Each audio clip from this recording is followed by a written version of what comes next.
Mitchell Jr., a name we hold dear, serving God faithfully year after year. A beacon of hope shining ever so bright, guiding us forward with all of His might. We stand by His side, a united stand, fighting for truth across the land. With God as our strength, our spirits will soar. Truth and justice prevail forevermore.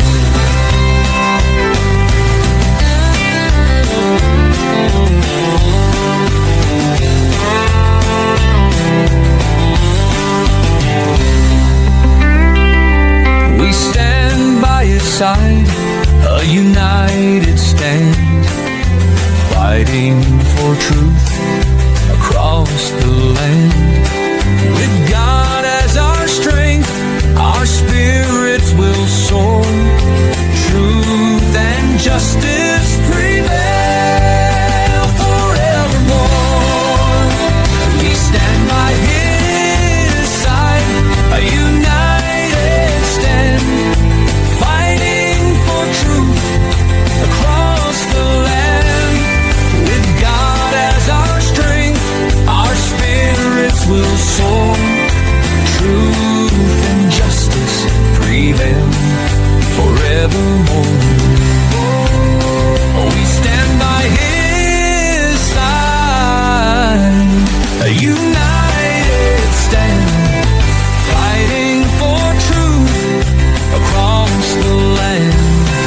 With God as our strength, our spirits will soar.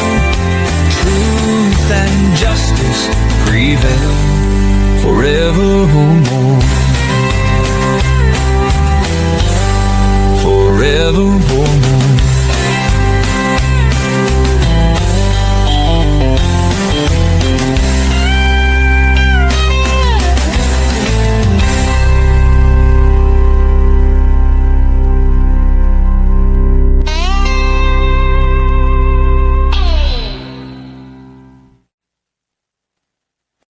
So tayo po ay mag-start. Isang mapagpalang gabi sa atin lahat, mga kaibigan. Meron po tayong gaganaping debate sa pagitan ng Seventh-day Adventist at saka sa Iglesia ni Cristo. Ang paksa po, Salvation by Faith Alone. No, ang magiging affirmative po ay si Brother Dinmar at ang tututol ay si Brother Shin. So ito po muna, bago tayo dadako no, sa susunod nating hakbang, ay pupunta muna tayo sa palatuntunan o tuntunin ng ating pag-uusap. Una na batayan ay ang lahat ng sagot ay kailangang sagutin ng 20 seconds maximum. Kung titigil ang sumasagot ng at least 4 seconds, magsasabi na ang moderator ng next question or ang debater na next question. No, yung tinatanong lamang magsalita na next question kung enough na sa kanya ang 4 na segundo. Number 2, kung kategorikal ang question o ang tanong, kailangan sumagot ng kategorikal muna bago magpaliwanag. Hindi lalampas ng 20 segundo. Lilinawin po natin ito mga debaters. Pag tinanong po kayo ng kategorikal, kailangan mauna muna ang tatanggapin natin, mauna muna ang kategorikal at saka na yung paliwanag. Ang nangyayari kasi no, sa debate, huli na po yung kategorikal, no? So, magwa-warning ho tayo mamaya pag ma-violate po ito. Number 3, kung walang sagot sa tanong, bibigyan lamang ng 8 segundo na sagot sa pagpapaliwanag bakit hindi niya sinagot ang tanong. Ayon. 4, ang tanong na humihingi ng sagot ayon sa pangalan, lugar, bilang at iba pa na gaya nito ay kailangan sagutin ng ayon sa uri ng tanong o ayon sa hinihingi.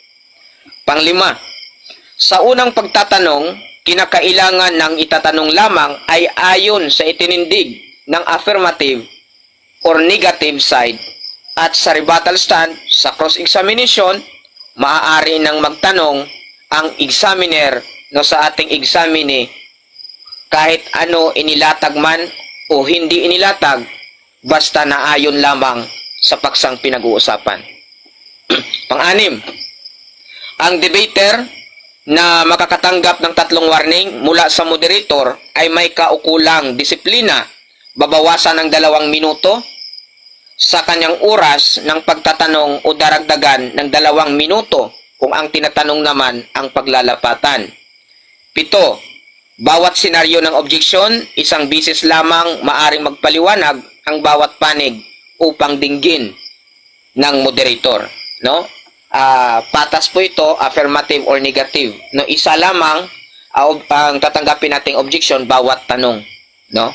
8. No unprofessional attitude, no side comments.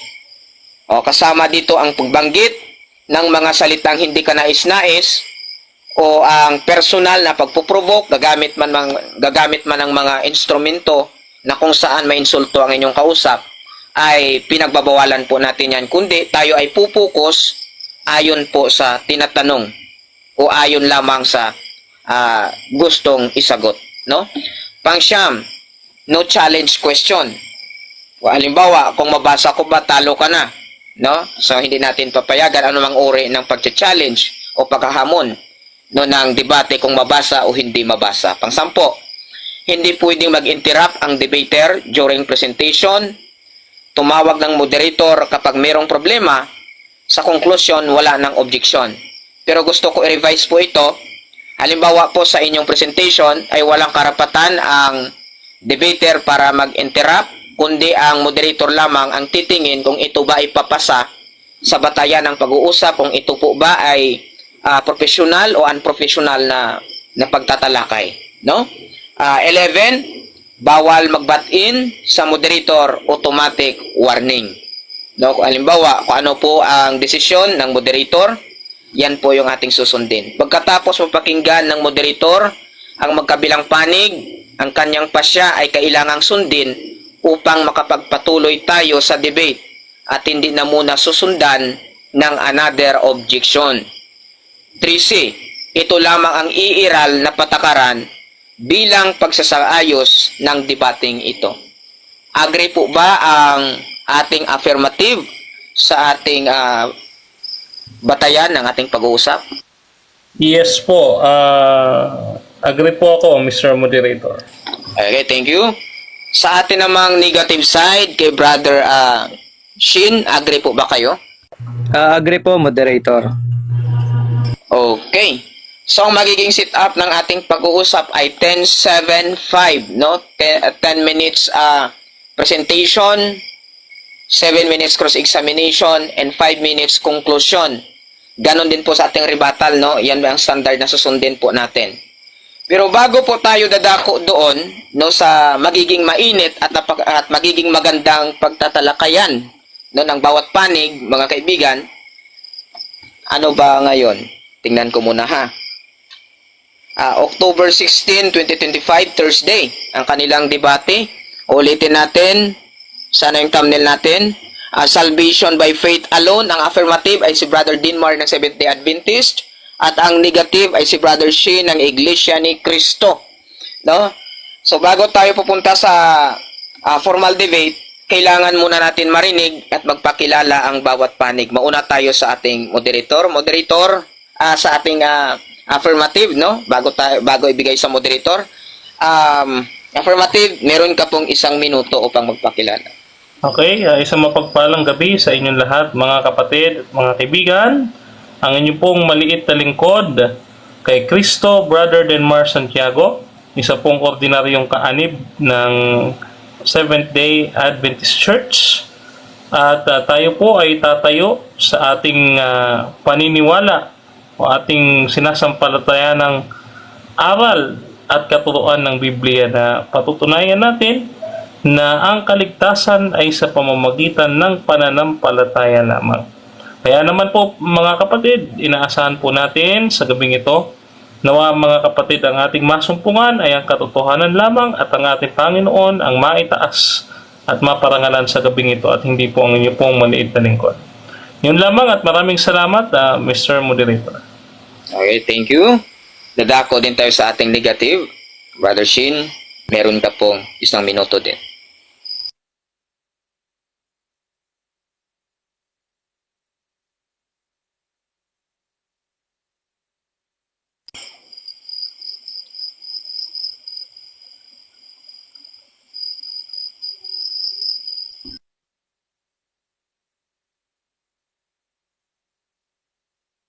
Brother Shin, di ka po naririnig, bro?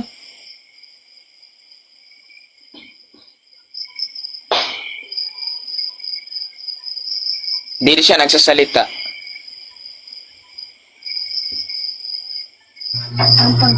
Hello, hello. Rinig po. Okay. Okay po, ibalik po ang kanyang 1 minuto. Sige bro. Ayun, magandang gabi po sa ating lahat. Ako po si Brother Shane, kaanib po sa Iglesia ni Cristo. Ako po ay tutol sa paksa na patutunayan ng ating kausap na salvation by faith alone. Disclaimer lamang po, ako po ay hindi ministro, di rin po manggagawa, at hindi rin official debater po ng relihiyon na akin pong kinabibilangan. Ako po ay simple at karaniwang kaanib lang po sa Iglesia ni Cristo. Gandang gabi po sa ating lahat. Salamat. Ayun, maraming salamat at narinig po ninyo ang bawat panig, affirmative at negative. Ang paksa, titingnan po ninyong mabuti. Ito ang dito po kukuha ng pag-uusapan, salvation by faith alone. Okay, hindi na po natin patatagalin. Bibigyan na po natin ng 10 minuto ang ating affirmative. Brother Dinmar, magsisimulang inyong oras kung kayo'y magsasalita na. Okay, isang mapagpalang gabi sa ating lahat, mga kapatid at mga kaibigan. Kamusta po kayo? At ang inyong pong malit na lingkod kay Cristo, Brother Denmar Santiago, ay hinihiling ko mga kapatid na kayo ay nasa maayos pong kalagayan sa pagkakataong ito. Ngayon, mga kapatid, ay patutunayan po natin sa gabing ito ang ating pananampalataya na katuruan ng Biblia na ang kaligtasan ay sa pamamagitan ng pananampalataya lamang. Ibig sabihin, pagka sinabi natin na sa pamamagitan ng pananampalataya lamang, ito ay walang kalakip na gawa. Ano po ang ibig sabihin nito? Wala hong kalakip na gawang makapagliligtas o yung meritorious works, mga kapatid. Sa madaling salita, hindi po nakikredito ang anumang gagawin ng tao sapagkat ang sabi ni Propeta Isaias sa kanyang sulat, sa kanyang aklat, dito po sa aklat po ng Isaias. Basahin po natin mga kapatid, Ito po. Ang sabi ni Propeta Isaias, yung ating mga gawa. Sabi dito, sapagkat kaming lahat ay naging parang marumi. Ang lahat naming katwiran ay naging parang basahang marumi. Dito po sa talatang ito, sa 64 verse 6, ay maliwanag po ang sinasabi ng talata na ang katwiran ng tao ay gaya ng isang maruming basahan.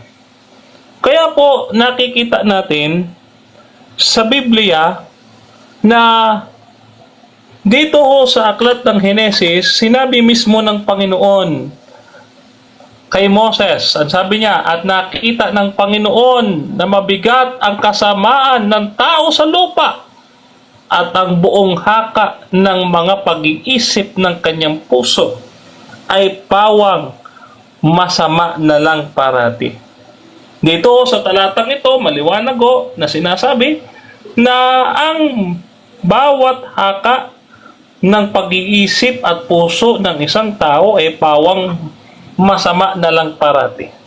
Ito po yung tinatawag nating human depravity Sa madaling salita, mga kapatid, ang tao ay intrinsically evil, mga kapatid. Dito po ay inilalarawan sa atin ni Apostol Pablo na ang tao sa kanyang likas, siya ay patay, mga kapatid. Ang sabi dito sa 2:1 ng Epeso, at kayo'y binuhay niya nang kayo'y mga patay dahil sa inyong pagsalangsang at mga kasalanan. Dito, mga kapatid, pagka po sinabing patay, nakakaintindihan po kami ng ating mga kapatid na Iglesia ni Cristo, pagka sinabing patay, ang patay ay walang magagawang anuman. Ito po ay simboliko na nagpapatunay na kapag ang kalikasan ng isang taong nagkasala o makasalanan ay itinutulad siya sa patay. At ayon dito sa talata, mga kapatid, tayo'y binuhay ng Panginoong Hesukristo. Dito ho sa Epeso, ibababa lamang po natin sa talatang 8. Sabi ho ay ganito, mga kapatid. 7 muna. 7, upang sa mga panahong darating ay maihayag niya ang dakilang kayamanan ng kanyang biyaya sa kagandahang loob sa atin kay Kristo Jesus. Dito po, mga kapatid, mapapansin ninyo na ang dakilang kayamanan ng biyaya ng kagandahang loob ng ating Panginoon ang siyang ihahayag niya. Paano? Ang kasunod na talata, ang sabi, sapagkat sa biyaya kayo'y nangaligtas sa pamamagitan ng pananampalataya. At ito'y hindi sa inyong sarili. Ito'y kaloob ng Diyos. Hindi sa pamamagitan ng mga gawa, upang ang sino man ay huwag magmapuri. Sa madaling salita, mga kapatid, kung ang isang tao ay itinuturing ng Diyos na patay sa kasalanan, at ang kanyang puso at isip ay pawang masama na lang parati, at ang anumang gagawin niya ay sa harapan ng Panginoon ay gaya ng basahang marumi, wala hong magagawa ang tao o ang kahit ano paman para siya ay maging sakdal. Liban lamang kung ang isang tao ay biyayaan ng ating Panginoon. Kaya sabi ko dyan, sapagkat sa biyaya kayo'y nangaligtas sa pamamagitan ng pananampalataya. Noong tayo'y biniyayaan ng Panginoon, ano ba ang ibig sabihin ng biyaya? Ang biyaya, mga kapatid, ito ay ang undeserved gift ng Panginoon sa atin. Ano po?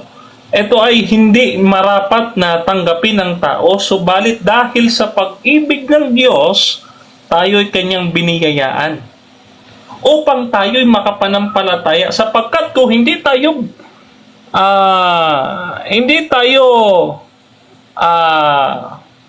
bigyan ng Panginoon ng biyaya, hindi tayo makapananampalataya.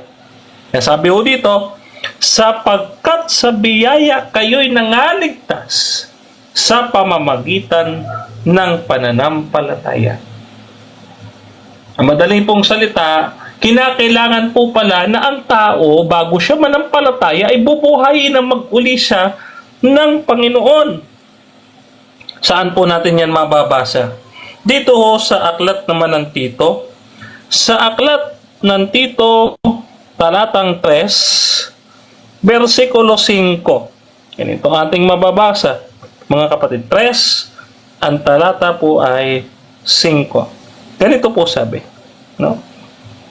Not by works of righteousness which we have done, but sabi dito, according to the mercy He saves us, by the washing of the regeneration and the renewing of the Holy Ghost. So dito, mga kapatid, baliwanag, ipinapahayag ni Apostol Pablo na hindi dahil sa mabubuting gawa ng katwiran o works of righteousness o yung ano sa Tagalog ito? Gawa sa katwiran, no? Na sa ganang ating sarili ay iniligtas tayo, hindi ho. Iniligtas tayo base sa talata ayon sa kanyang kaawaan.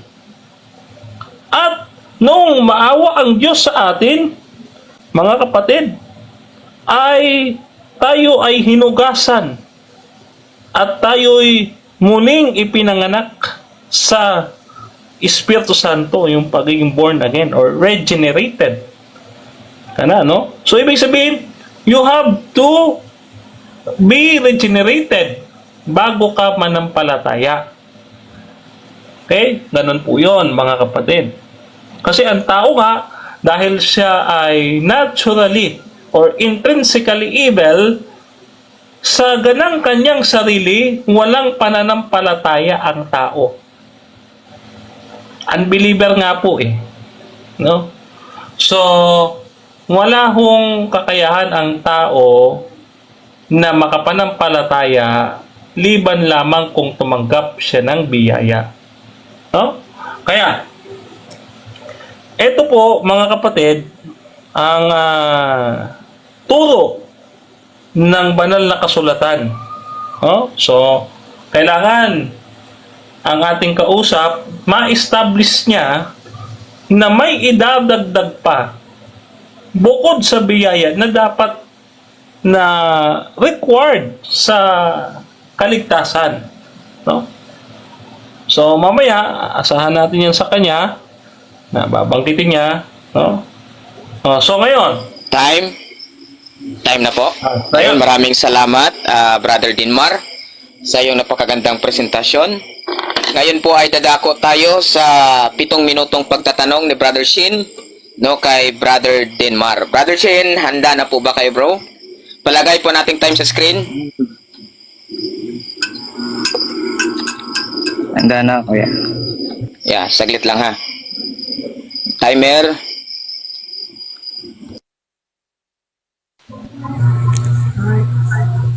Ayun, magandang gabi, Kuya Denmar. Ang unang tanong ko sa iyo, Kuya Denmar. Saglit Tama lang, ba Brother binag- Shin. Saglit lang, di makita yung oras natin. Sino bang timer kanina?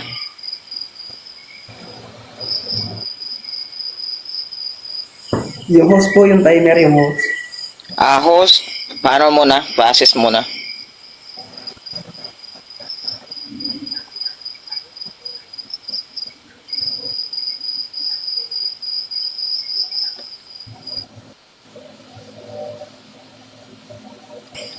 nasa na yung timer natin?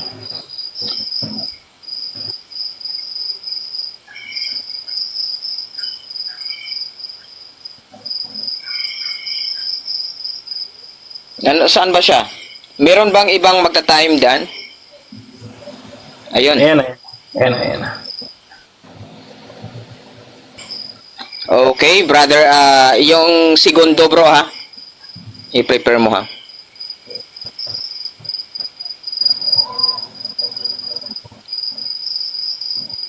Brother host, yung segundo.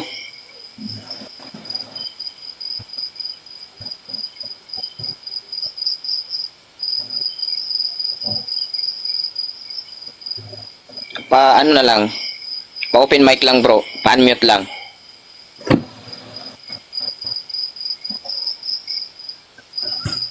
Hindi ko maano yung segundo, baka pwede i-moderator ikaw na lang mag-ano sa timer sa question and answer. So, hindi nila makita.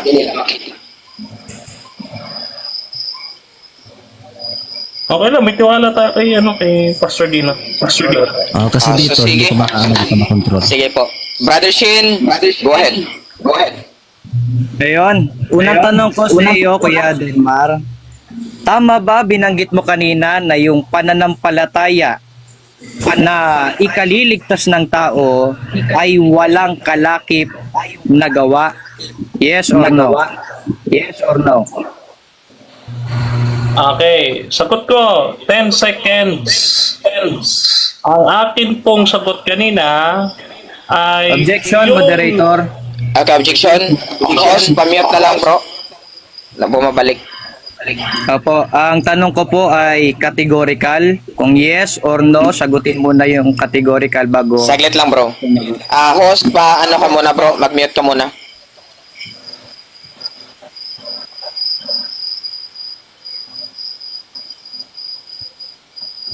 Okay. Anong objection mo, Brother Shin?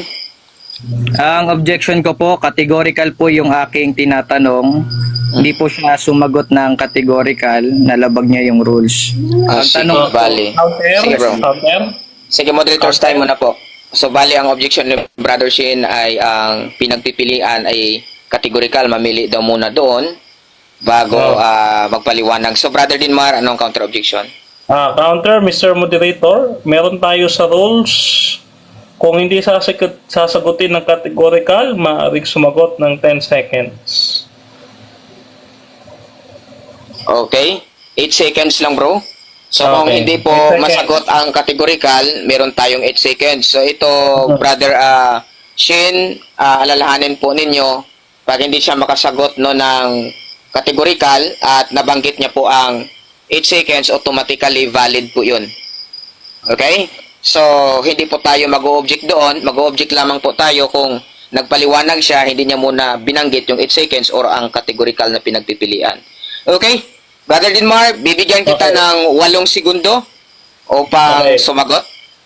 Faith with no meritorious works. Yun po ang aking sinabi kanina. Next question. Makatwid, ang tinitindigan mo ngayon, yung pananampalataya na ikaliligtas ng tao, may kalakip na gawa, yes or no? No. Sabi ko nga po, faith with no meritorious works. No, dahil ang gawa, yan po ay bunga ng pagkaligtas. No. Yan bunga ho yan ng pagkaligtas, hindi ho yan Next question. meritorious.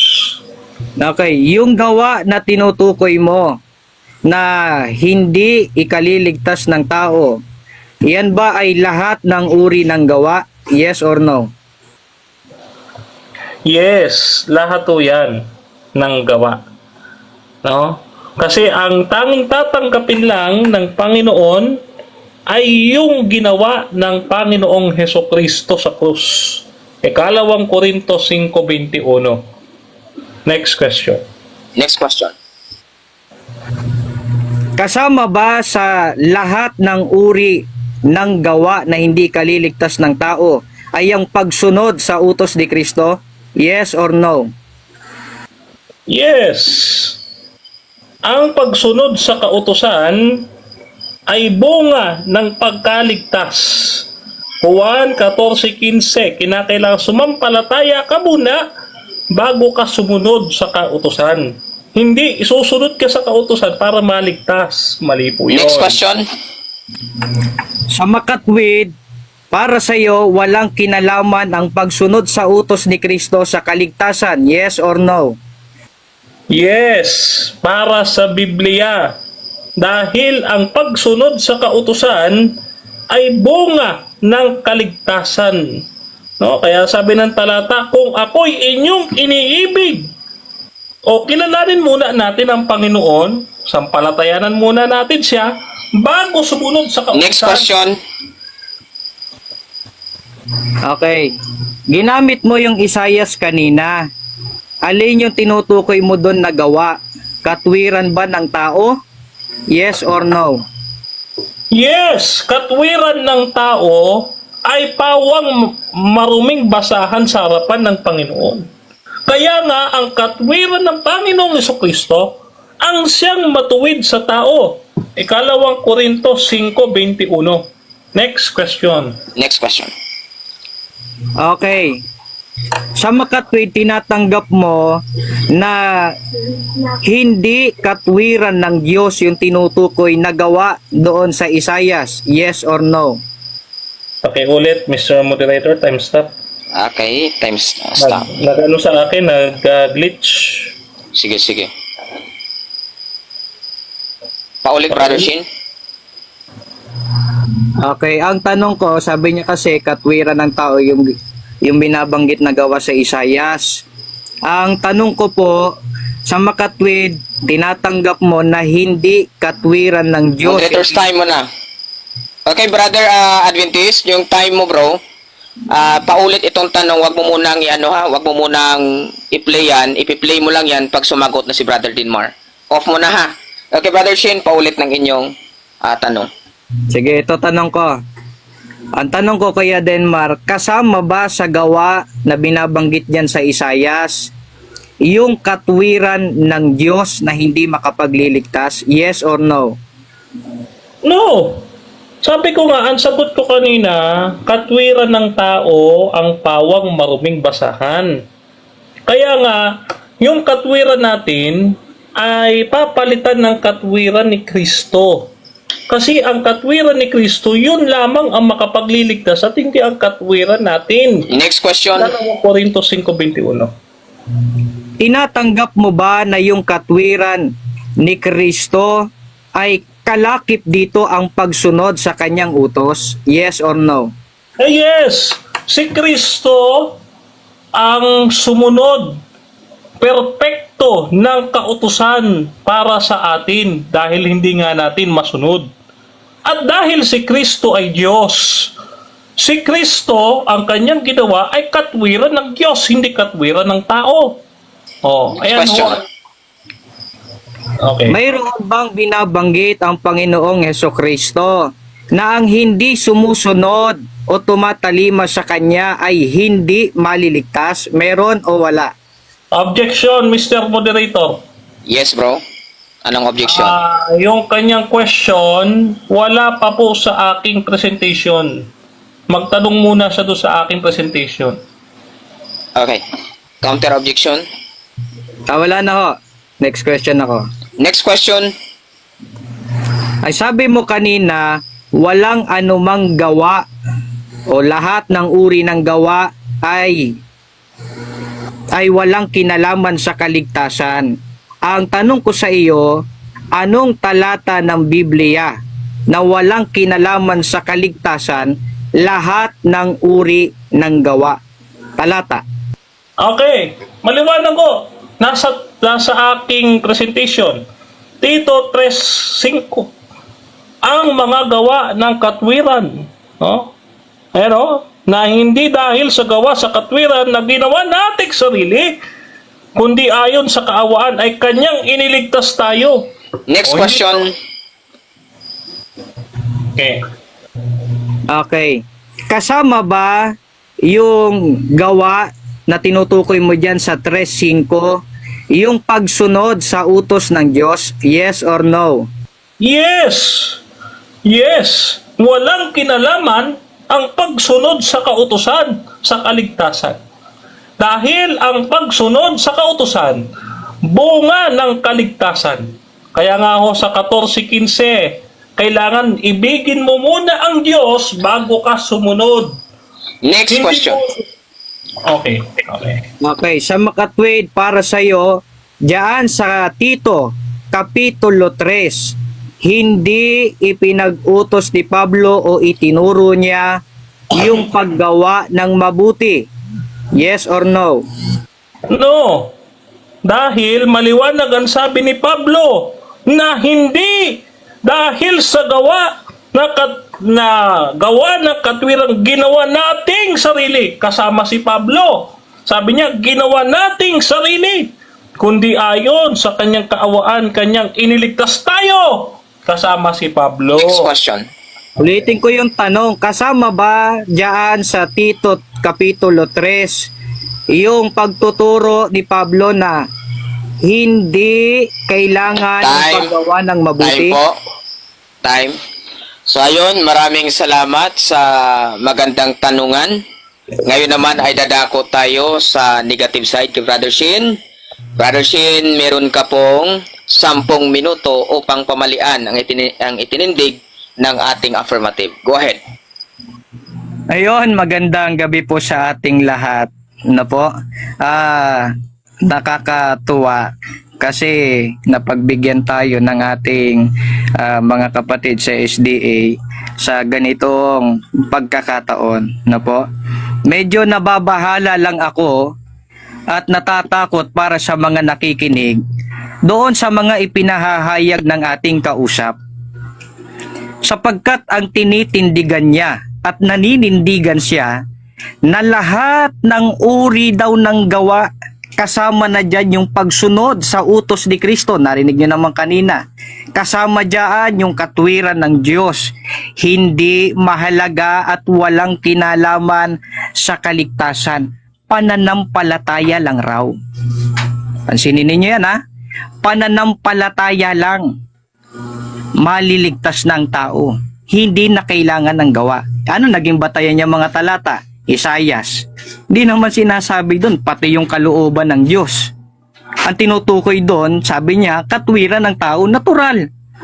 Ang problema kasi sa ating kausap at sa iba, no, na mga naniniwalang kaligtasan lang o pananampalataya lang ang kailangan sa kaligtasan, kumo may nabasang gawa, nilalahat na.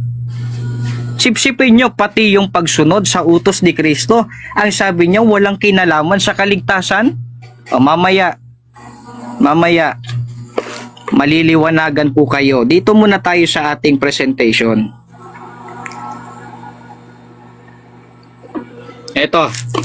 Ito ang magiging pointers natin para masundan po ninyo itong ating pinag-uusapan. Una, ano ba ang kahulugan ng pananampalataya ayon sa Biblia? Ikalawa, paano magkakaroon ng tunay na pananampalataya? Ikatlo, sino ang tunay na sumasampalataya? Ikaapat, ano-ano ang katunayan na hindi sapat ang sumampalataya lang para maligtas? At ikalima, kasang-ayon ba ng Biblia ang aral na salvation by faith alone? Yan ang abangan ninyo sa ating presentation. Unahin natin ito. Ano ang kahulugan ng pananampalataya ayon sa Biblia? Ito sagot ni Apostol Pablo. Ang pananampalataya ay katiyakan na mangyayari ang ating mga inaasahan at paninindigan tungkol sa mga bagay na hindi nakikita. Yan ang kahulugan ng pananampalataya batay sa Biblia. Paninindigan tungkol sa mga bagay na hindi nakikita. Sa makatwid, iba siya sa paniniwala. Yung paniniwala kasi kailangan pang dumaan sa 5 sentido ng tao. Kailangan niya pang makita, maramdaman, mahawakan, no, marinig, malasahan para lang paniwalaan yung isang bagay. Pero yung pananampalataya, bagamat hindi mo nakikita, naninindigan ka. Totoo yung bagay na pinaniniwalaan mo. Kahit di mo nakikita. Yan ang pananampalataya. Ngayon, paano naman magkakaroon ng tunay na pananampalataya ang tao? Sa Roma 10:15, saan ba nagsisimula ang pananampalataya? Sabi diyan, paano sila sasampalataya kung wala pa silang napakinggan tungkol sa Kanya? Paano naman sila makakapakinig kung walang mangangaral sa kanila? At paanong makapangangaral ang sino man kung hindi siya isinugo? Sa makatwid, magkakaroon ng pananampalataya ang isang tao, no, sa pamamagitan ng pakikinig. Hindi siya magtataglay ng pananampalataya kung wala siyang napakinggan. Alin ang pakikinggan niya? Ito, pangangaral. Kaninong pangangaral? Pangangaral ng mga sinugo. Sa makatwid, doon pa lang sa terminong pananampalataya, hindi yan alone. Hindi yan pananampalataya lang. Yung pananampalataya, nagsisimula yan sa gawa. Anong gawa? Gawang pakikinig. Ano pakikinggan? Tunay na aral na ipinangangaral ng sugo. Ngayon, dito tayo. Sino ang tunay na sumasampalataya? Juan 3:36 MB. Ang sumasampalataya sa anak ay may buhay na walang hanggan. Ngunit ang hindi sumusunod sa anak ay hindi magkakaroon ng buhay, sa halip mananatili sa kanya ang puot ng Diyos. Kaya tabingi eh. Tabingi yung sagot ng kausap natin kanina. Ang tanong ko sa kanya, may kinalaman ba ang pagsunod sa utos ni Kristo sa kaligtasan? Ano sagot niya? Wala. Sino kinokontra niya? Yung Panginoong Jesucristo mismo. Bakit? Ano sabi ni Kristo? Ang hindi sumusunod sa anak ay hindi magkakaroon ng buhay. Buhay na walang hanggan yan, Brad. Kaya huwag kang sasampalataya lang. Ang tunay na sumasampalataya, sumusunod kay Kristo. O paano? O ano ang susundin mo kay Kristo? Ha? 8:31. Sinabi naman ni Jesus sa mga Hudyong naniniwala sa Kanya, kung patuloy kayong susunod sa aking turo, kayo nga'y tunay na mga alagad ko. Ang susundin mo sa anak o kay Kristo, yung kanyang turo. Pagka sinunod mo yan at patuloy mong sinusunod, sabi ni Kristo, kayo nga'y tunay na mga alagad ko. Eh, ang problema sa ating kausap, no? Hindi mga alagad ni Kristo to.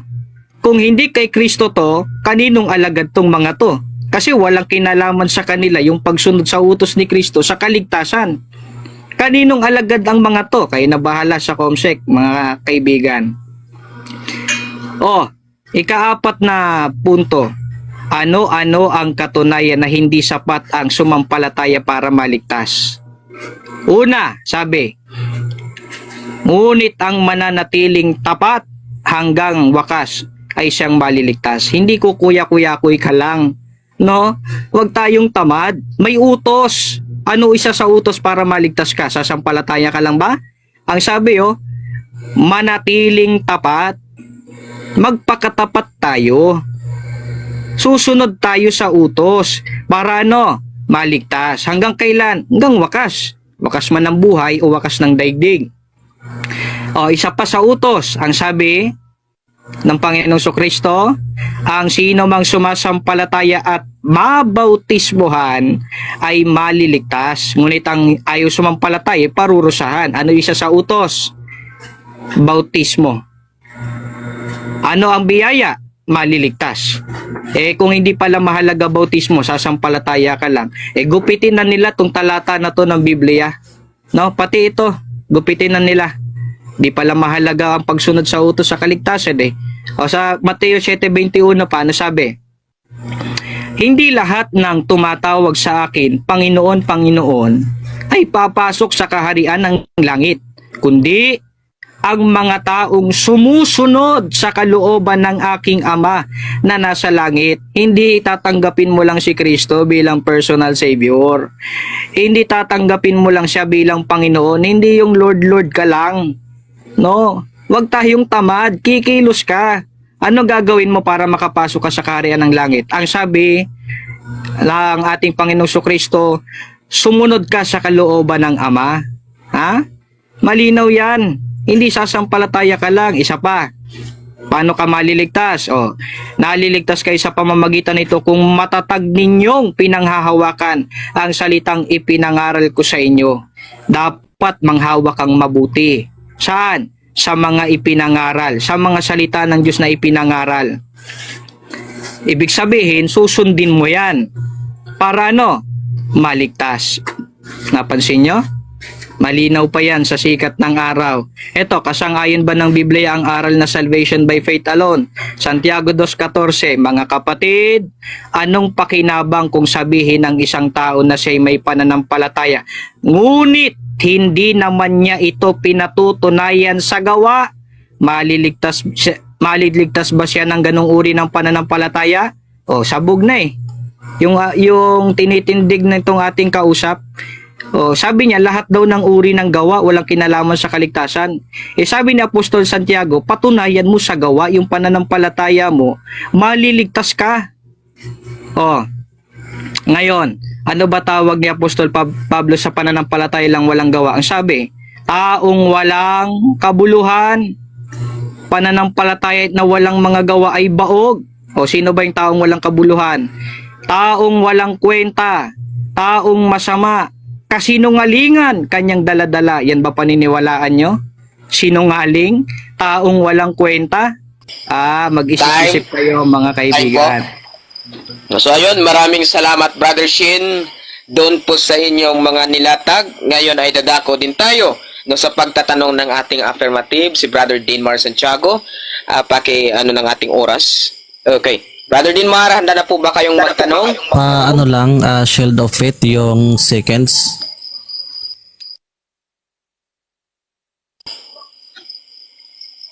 Okay. Brother Dinmar, go ahead. Okay. First question.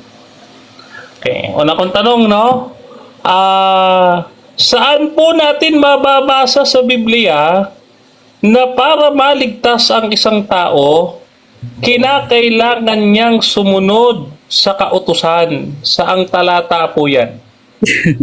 Ito, dami kong pinakitang talata. Ito, isa-isayin natin. Unang Korinto 15:2, utos yan. Anong utos? Manghawak ka sa salitang ipinangaral. Ano pa? Sumunod ka sa kalooban ng Ama, Mateo 7:21. Ano pa? Kailangan mabautismuhan Next ka question. para maligtas. Okay, next question. Diyan po ba sa mga binanggit ninyo, mababasa natin na nakasulat na maliligtas ang isang tao kapag ka siya'y sumunod sa kautusan? Mababasa po ba dyan? Yes or no? Yes. Ito. Makinig kang mabuti, Kuya Denmar. Ay sabi, hindi lahat ng tumatawag sa akin, Panginoon, Panginoon, ipapasok sa karya ng langit, kundi ang mga taong sumusunod sa kalooban ng aking Ama na nasa langit. Sumunod ka kasi. Huwag ko kuya-kuya-kuy lang. Mali aral na yan. Next question. Okay, next question. Uulitin ko na naman yung tanong. Sana makinig ka, no? Saan dyan sa Mateo 7:21 mababasa verbatim na kailangang sumunod sa kautusan para ikay maligtas? Saan dyan? Yung verbatim na sarili mong salita, wala. Ang dapat mong intindihin, yung salita ng Diyos na nakasulat sa Biblia. Ano nakasulat? Sumunod ka sa kalooban ng Ama, papasok ka sa kaharian ng langit. Ayaw mo sumunod. Tamad. Diba? Di ka maliligtas. Next question. Okay, next question. Okay. Dahil wala kang nabasa verbatim na ang isang tao kinakailangang sumunod sa kautusan para maligtas. Okay. Ang tanong ko sa iyo, may mababasa ka ba na ang isang tao maliligtas sa pamamagitan ng pananampalataya? Yes or no? Gamit ang Google search. Yes. Ah. Tutol. Ang tutol ako, yung pananampalataya lang at walang kalakip na gawa. Mahalaga pananampalataya, pero paano makikilala yung sumasampalataya? Sabi ni Kristo, ayan ang hindi sumusunod sa anak, sumunod ka kasi. Next question. Huwag tamad. Okay, next question. Uulitin ko ang tanong. May mababasa ba sa Biblia na ang isang tao maliligtas sa pamamagitan ng pananampalataya? Verbatim, meron ba o wala? Categorical, sagot. Meron. Pero yung pananampalataya na ikaliligtas, hindi pananampalataya lang. Ano kailangan mong ilakip sa pananampalataya? Sabi ni Apostol Santiago, lakipan mo ng gawa, maliligtas ka niyan. Wala kang gawa, tamad. Di ka maliligtas. Sunod na tanong. Okay, sunod na tanong. Okay. Sabi, dahil wala kang mabasa na ang isang tao maliligtas sa pagsunod sa kautusan, at sinabi mo rin na mayroong mababasa verbatim na ang isang tao maliligtas sa pananampalataya verbatim. Ang sunod ko pong tanong, saan naman po mababasa na ang isang tao maliligtas sa pamamagitan ng pananampalatayang may kalakip na gawa verbatim? Meron ba o wala? Meron. Ayun intindihin mo naman, Kuya Denmar, pambihira. Sabi ni Apostol Santiago, anong pakikinabangin kung sabihin ng isang tao siya'y may pananampalataya, ngunit hindi naman niya pinatutunayan sa gawa? Maililigtas ba siya ng ganong uri ng pananampalataya? Ha? Hindi. Kaya patunayan mo sa gawa yung pananampalataya Sunod na mo. tanong. Okay. Eto Okay, uulitin ko ulit yung tanong. Uulitin ko verbatim, walang halong kasinungalingan. Oh? May mababasa ba sa Biblia na ang isang tao maliligtas sa pamamagitan ng pananampalatayang may lakip na gawa? Verbatim, meron ba o wala? Meron. Ayan o. Lakipan mo nga ng gawa, sabi ni Apostol Santiago, patunayan sa gawa. Yung alin? Yung pananampalataya. Ano ang tatitiyak mo? Maliligtas ka. Wala kang gawa. Tamad. Diba? Kukuya-kuya-kuy lang. Hindi ka maliligtas. Wag tamad. Gawa-gawa din. Okay. Sunod na tanong. Next question. Okay. Sa madaling salita, ipagpapatuloy mo pa ba ang kasinungalingan mo na walang mababasa na ang isang tao? Objection. Tatanong pa ako. Nag-object na po ako kaya Denmar. Walang galang na. Objection po. Okay, sorry. Moderator's time. So, yung tanong niya medyo umaatake. Sabi niya, ipapatuloy mo ba yung kasinungalingan mo? Patunayan nagsisinungaling ako. Mamaya sa presentation niya. Okay, bro, nagets natin. Okay? So, counter objection. Counter, Mr. Moderator. No, wala po sa listahan ng ipinagbabawal na salita ang ginamit kong salita sa tanong ko, Mr. Moderator. Ayon po yan sa rules. Okay. So, ganito muna, hindi natin makikita po yung invalid or hindi angkop na pagtatanong. Ganito na lang, Brother Shin, no? Malinaw naman sa ating sa lahat mga nakikinig. Patapusin muna natin ang pag-construct niya ng kanyang tanong, then doon ka mag-objection para po makuha din natin. Okay? Paulit ng tanong, Brother Denmar, wag mo muna po i-resume yung oras. Ulitin ko ipagpapatuloy mo pa ba ang kasinungalingan na pagsasabi na Objection, ang isang moderator. tao- wait lang. Tapusin mo na, Brother Shin. Saglit lang isa lang. Saglit lang po. Dumiretso siya sa tanong, moderator. Saglit lang. Moderator's time po muna, bro. Brother Shin, saglit lang. Tulad nating pag-uusap kanina, sa bawat tanong, isa lang po yung objection natin. Saglit lang, bro. Kasi pinapakinggan ko po muna, di ba sabi ko, pakinggan po muna natin na matapos yung tanong kasi hindi ko makuha kung saan ba yung invalid po doon sa tanong niya. Okay? So, paulit po muna, Brother Denmar, at kung matapos na, bro, yung construction ng pagtatanong, doon ka mag-object sa akin. Okay. Ulit ipagpapatuloy mo pa ba ang kasinungalingang pagsasabi na ang isang tao maliligtas sa pamamagitan ng gawa at may pananampalataya na may kalakip na gawa kahit wala kang mabasa sa talata verbatim? Yes or no? Brother Shin? Moderator, sabi mo, di ba pwede? Yeah. Ano objection mo? Magtanong na lang siya, wag na siya hindi kasi makapunto si Brother Denmark. Hindi, focus ng was objection. Sabi niya, Moderator's time po muna. Magwa-warning ako pag hindi kayo makinig. Okay. Linawin ko lang objection po, moderator. Alisin niya na yung pagsasabi ng kasinungaling. Kasi yung sinasabi ko, katotohanan nakasulat sa Biblia, wag siya mag-side comment, magtanong lang siya. So, ito siya. Wala nang counter. Okay na yun. Okay, ganito yun. Ilang beses na tayo nag-objection, so pinaulit ko na nga. Okay, ganito yun. Debaters, pakinggan yung mabuti. Bale, yung nakita ko kay Brother Denmar, hindi naman po direct sa'yo, bro, yung sinungaling ka or kung yung kasinungalingan. So, sa aking pagmumoderate, tatanggapin ko siya as valid at saka nakakonect siya doon sa categorical, yung pagtatanong niya. Pero tandaan po natin, mga debaters, meron po tayong pagpipilian, meron pong 8 segundo o pwede tayo next question kung ito po ay fallacy na pagtatanong. Okay, ibalik ko pa rin sa iyo, Brother Shin. Sasagutin mo ba yung kanyang categorical na pinagpipilian or mag-8 seconds ka, bro? 8 seconds. None of the above sa tanong niyang None of the above sa tanong niyang walang kwenta. Katotohanan yung sinasabi ni Apostol Santiago. Huwag niya sabing sinungaling Next si Apostol question. Santiago. Okay, next question. Yung salita na maliligtas sa pananampalataya na may kalakip na gawa, aaminin mo ba? Wala sa talata yan, yung pinakikita mo, wala diyan sa talatang yan, yung sinasabi mo verbatim, yes or no? Inaamin mo ba?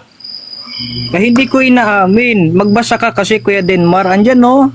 Rhetorical question yan. Kung alam mo yung rhetorical question, di mo na itatanong yan.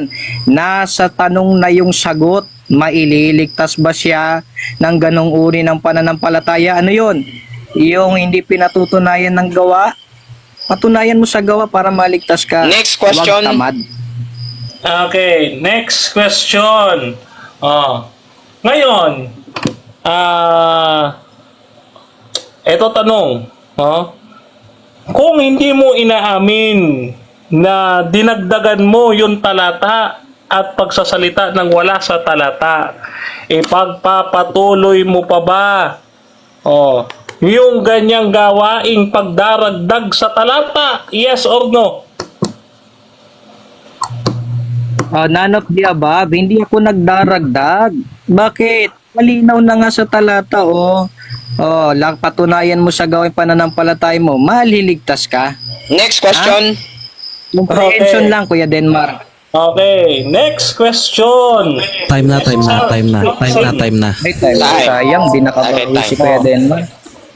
Bro, warning muna, Brother Shin, ha? Wala Okay, muna huwag kayong, ganito. Huwag kayong mag-seed comments tulad na aking sinasabi, magwa-warning talaga ako. Pag sinabi na oras na tama na, titigil na po tayo para sa kaayusan ng ating pag-uusap, no? Para po sa ating mga manonood, 145 live viewers, wala pong bias na nagaganap po dito, isinasaayos po natin ayon sa ating rules at ayon po sa ating pag-a-analyze no, ng tamang pamaraan ng debate, ha? Ngayon, kung gusto nyong pumalit, kasi mukhang mas magaling kayo, pwede naman po kusapin nyo lang ako. Okay, so dadako na po tayo sa ating rebuttal, sa ating affirmative. Affirmative, meron ka pong 10 minuto. Go ahead. Okay. Ayon po sa ating kausap, mga kapatid, wala pong mababasa, umamin, wala pong mababasa verbatim na ang isang tao maliligtas sa pamamagitan ng pananampalatayang may kalakip na gawa. Wala siya mababasa ganun. Kahit yung kahit yung kaligtasan sa pamamagitan ng pagsunod sa kautusan, hindi niya nabasa. Bakit? Wala pong ganyan sa Biblia. Dinagdagan pa nga niya kamo. Ito ha. Yung ginagamit niya sa Santiago 2:14, babasahin po natin kahit elementary ho magbasa dito Wala hong mababasa na kaligtasan sa pamamagitan ng pagsunod sa kautusan. Ang sabi diyan, anong pakikinabangin mga kapatid ko kung sinasabi ng sino man na siya may pananampalataya ngunit walang mga gawa? Makapagliligtas baga sa kanya ang pananampalatayang iyan? Wala hong sinasabi diyan, mga kapatid, na ang isang tao maliligtas sa pamamagitan ng pagsunod sa kautusan. Wala ho dyan. Wala rin sinasabi na ang isang tao ay maliligtas sa pamamagitan ng pananampalataya na may kalakip na gawa. Wala po. Ano ang konteksto ng talatang ito, no? Ang konteksto, mga kapatid, ang sabi ng talata, anong pakikinabangan? Sa madaling salita, mga kapatid, no? Paano kung isang tao ay may pananampalataya nga? Paano nga natin masasabi yun ay tunay? Yun ay patutunayan ng gawa. At yung mga gawa na yon ay bunga ng pananampalataya. Kaya doon sa Mateo 7, yung kanina binasa niya, mga kapatid, tignan nyo po, No? Ito yung poste na babangga sa kanya. Yung binasa niya mismo, babangga sa kanya, babanggain niya parang pader. Kita nyo ha? Mateo 7, talata 20. Kaya't sa kanilang mga bunga, ay makikilala din nyo sila. Oh. Yung bunga. Diba? Yung pagsunod, doon mo sila makikilala kung tunay ang pananampalataya. Hindi sinasabi na yung pananampalataya kailangan may gawa. Ibig sabihin, no, mga kapatid, para malaman natin kung tunay ang pananampalataya, kailangan may bunga siyang gawa. Moderator's time po muna, bro. Moderator's time, hold on. Pwede mo ba ako host, gawin mo ng temporary moderator sa platform mo? Medyo ano na po ating comment section, baboy na po. Pwede ba? Okay po. Ngayon po mismo. Sige po. Kuya FD pa, ano nga po, pa moderator si Pastor Dino. Okay lang. Dali lang. Okay, time resume, Brother Dinmar. Thank you so much. Okay. Salamat, Pastor Dino. Okay. Ngayon, ibig sabihin, mga kapatid, no, ang pagsunod sa kautusan, resulta lamang ng pananampalataya. Okay, ebidensya, resibo.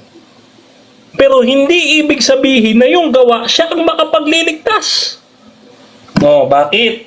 Ito nga hindi niya pinansin, no? Efeso 2, no? Na-focus siya doon kay Isaias ito sabi diyan, hindi sa pamamagitan ng mga gawa upang ang anuman ay huwag magmapuri. Ang sino man ay huwag magmapuri. Bakit? Yung mga gawa na ito, ang sabi sa Jesus, sapagkat tayo'y kanyang gawa, na nilalang kay Kristo Jesus para sa mabubuting gawa, na mga inihanda ng Diyos ng una upang sa ating lakaran. Sino ang naghanda ng mabuting gawa? Ang Diyos, hindi tayo. Bakit? Kasi si Apostol Pablo man na nagsabi, no? Kanino ba yung mga mabubuting gawa na yun? Pakinggan natin. 13. Ganito sabi, sapagkat Diyos ang gumagawa sa inyo, maging sa pagnanasa at sa paggawa ayon sa kanyang mabuting kalooban. Sa madaling salita, hindi makagagawa ang tao nang wala ang Diyos sa buhay niya. Dahil ang Diyos ang gagawa sa buhay natin ng mabubuting gawa, hindi tayo. Maliwanag ang talata, sapagkat Diyos ang gumagawa sa inyo. Maliwanag ho yan. Ngayon, kaya pinatutunayan pa ng Panginoong Jesucristo, pinagdidiinan pang ibaon ang ating kausap dito sa Juan 15 talata ay 5. Ang sabi ng ating Panginoon, ako ang puno ng ubas, kayo ang mga sanga.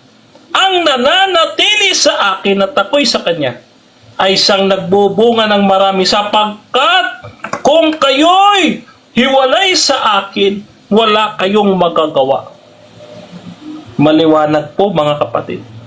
Pagka walang Diyos sa ating buhay na siyang gumagawa sa atin, wala tayong magagawa. Lahat ng ating ginagawang ito, walang kabuluhan kung walang Diyos na gumagawa sa ating buhay.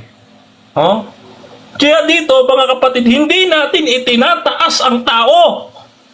Ang itinataas natin ay ang kapangyarihan ng Panginoon na siyang gumagawa sa atin. Kaya dito sa talatang ito, dito pa lamang, mga kapatid, ang isang tao kapag kasumampalataya sa Panginoon, ang sabi dito, sa talatang 2, ang bawat sanga na sa akin, hindi nagbubunga ay inaalis niya. Ang madaling salita, pagka tayo'y sumasampalataya, kailangan ang pananampalatayang iyon magbunga ng mabubuting gawa. Hindi ibig sabihin, mga kapatid, na yung gawa may kinalaman sa kaligtasan. Kundi, ang gawa, ito ay nagpapatunay kung talagang tunay yung pagkaligtas mo. Pero wala siyang kinalaman. Bakit? Maliwanag ako sa talata eh. No? Dito sa Tito 3:5, ulitin ko na naman ito. Na hindi dahil sa gawa ng katwirang ginawa nating sarili. Kasi nga mga kapatid, wala tayong magagawa sa ganang ating sarili. Tapos sasabihin nila, kailangan umanib ka sa Iglesia ni Cristo para maligtas ka. Abay, nung marinig ko kay Ka Arnel Tumanan yun, abay natatawa ako eh. Bakit ka mo? Kasi wala yun sa Biblia. Dahil ang isang taong sumampalataya, makapapasok lamang siya sa iglesia dahil siya iligtas na, hindi dahil maliligtas pa lang. Tingnan po ninyo. Ganito po ang mababasa natin dito ho sa Aklat ng Mga Gawa. Sa Aklat ng Kapitulo 2, versikulo 46 hanggang 47. Ganito sabi. And they, continuing daily with one accord in the temple, and breaking bread from house to house, did eat in their meat with gladness and singleness of heart, praising God and having favor with all the people. And the Lord added to the church daily such as should be saved. Kaya po dito, mga kapatid, ang idinagdag sa iglesia, saved na. Hindi yung papasok pa lang sa church, saved. No, saved na bago pumasok sa church. Pangalawa, hanapan ko ng talata 6 sa kanilang paniniwala na madalas kong marinig sa pulpito nung ako'y kalihim pa sa purok. Ano ang sabi ng mga ministro? Magpasailalim kayo sa pamamahala ng iglesia para makasama kayo sa bayang banal. Ibig sabihin, requirement ang sumunod kay Ka Eduardo Manalo para ikay maligtas. Saan sa Biblia na kailangang magpasakop sa namamahala sa iglesia para ikay maligtas? Time po. So ayun, maraming salamat Brother Dinmar. Tayo po idadako sa pagtatanong ni Brother Shane ng 7 minuto. Palagay lang po ng ating segundo sa Brother Shield sa screen.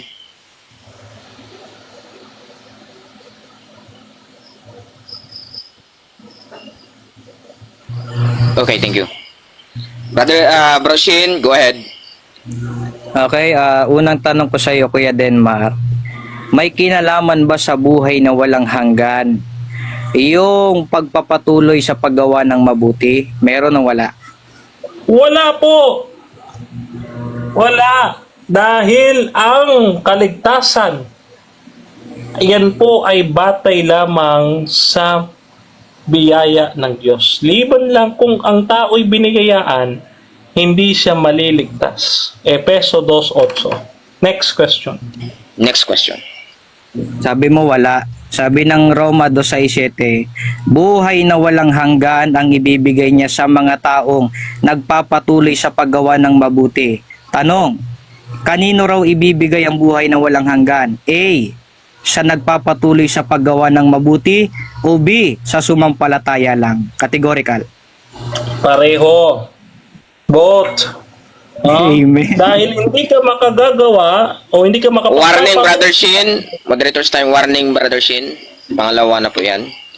Resume, Brother Dinmar.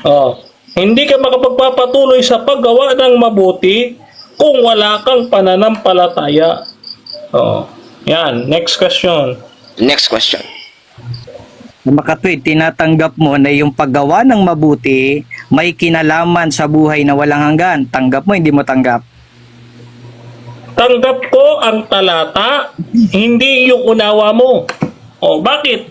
Mali yung unawa mo. Dahil ikaw, nagtitiwala ka sa gawa mo. Hindi sa Panginoon na magliligtas sana sa'yo. Ang gusto mo, dagdagan ng ginawa ni Kristo kasi hindi pa yun sapat. Sunod na tanong. Kailangan ng gawa mo. May kinalaman ba sa pagtatamo ng kaligtasan yung pagiging masunurin? Meron o wala? Wala. Dahil ang tao, ang sabi sa talata, Efeso 2:8, tayo'y nangaligtas sa biyaya sa pamamagitan ng pananampalataya at ito'y hindi sa mga gawa. Okay, maliwanag ko yun eh. Tutulan mo si Pablo. Next question. Sunod na tanong. Ito sabi ni Pablo mo. Sabi mo wala. Tanong. O, sabi dito, upang magkamit ng walang hanggang kaligtasan ng lahat ng mga masunurin sa Kanya. Tanong, sino daw yung may walang hanggang kaligtasan? Yung masunurin o yung hindi masunurin? Okay. Ito sagot. 8 seconds. Oh, policy ang question, kaya hindi ko sasagutin. Next. Next question. Objection ako, moderator. Sige, objection.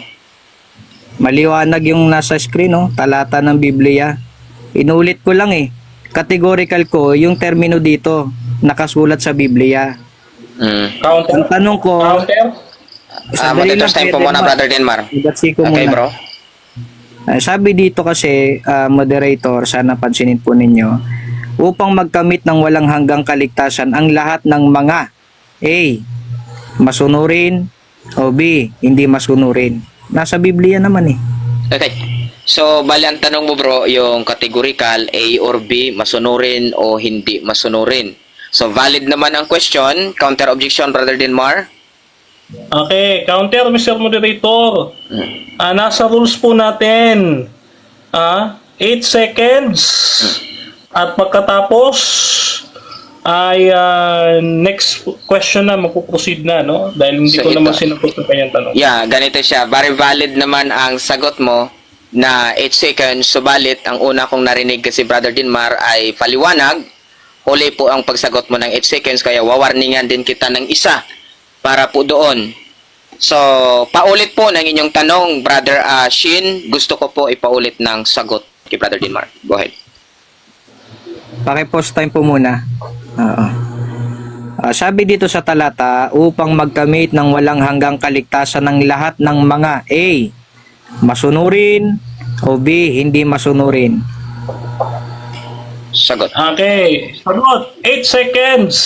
Okay. Red Go ahead. herring and false dichotomy fallacy. Kaya hindi ko ho sasagutin. Next question. Next question.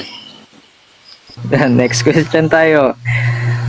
Sabi ni Kristo, may isa namang lalaking lumapit kay Jesus at nagtanong, Guro, anong mabuting bagay ang dapat kong gawin upang makamtan ko ang buhay na walang hanggan?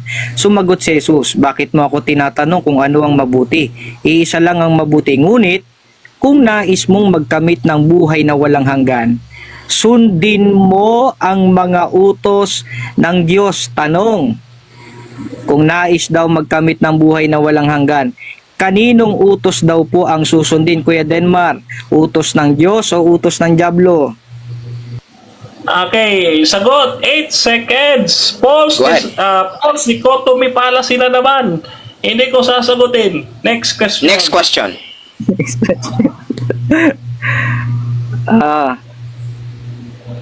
Dito tayo. Yun bang tumatalima sa utos ni Kristo, maliligtas, hindi maliligtas? Okay, sagot. 8 seconds. Go ahead. Okay? Fallacy po yung tanong niya. Hindi ko sasagutin. Next question. Next question, Brother Shin. Okay. Yung sumusunod sa kalooban ng Diyos, yun ba ay makapapasok sa kaharian ng langit o hindi makapapasok sa kaharian ng langit? Categorical. Okay, 8 seconds. Palasin Go ahead. na naman yung tanong. Oh, kaya hindi ko sasagutin. Sunod na tanong. Okay. Kailangan ba ang bautismo sa kaligtasan? Kailangan o hindi kailangan? Hindi kailangan. Hindi ko kailangan. Bakit? Dahil ang makapagliligtas lamang ay biyaya. At ang bautismo, ayan ay simboliko lamang. Oh, ng paglilinis. Pero ang tunay na naglilinis ay ang biyaya ng Panginoon. Next question. Next kong tanong sa iyo, Kuya Denmar. Ito, sandali lang ha. Para naman medyo mabigat, parang magaan kasi yung tanong ko eh. Dali lang. Ito.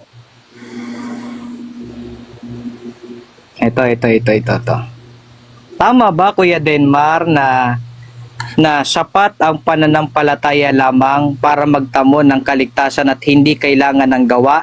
Yes or no? Yes, ayon kay Apostol Pablo, Efeso 2:8 hanggang 9.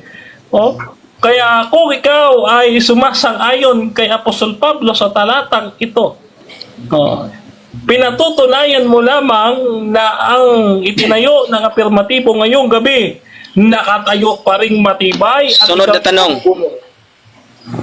Sabi dito, Santiago 2:24, nakikita ninyo na sa bisa ng mga gawa, naliligtas ang mga tao at hindi sa pananampalataya lamang. Tanong, paano daw yung maliligtas ang tao? Sa pamamagitan ba ng gawa o hindi sa pananampalataya lamang? Categorical. Okay, sagot, 8 seconds. Palas yan tanong. Next question. Next question. Okay. Ay, wave ko na yung time. Okay. Thank you. Okay, so ayun, maraming Okay, salamat okay. no sa inyong tanungan at sagot.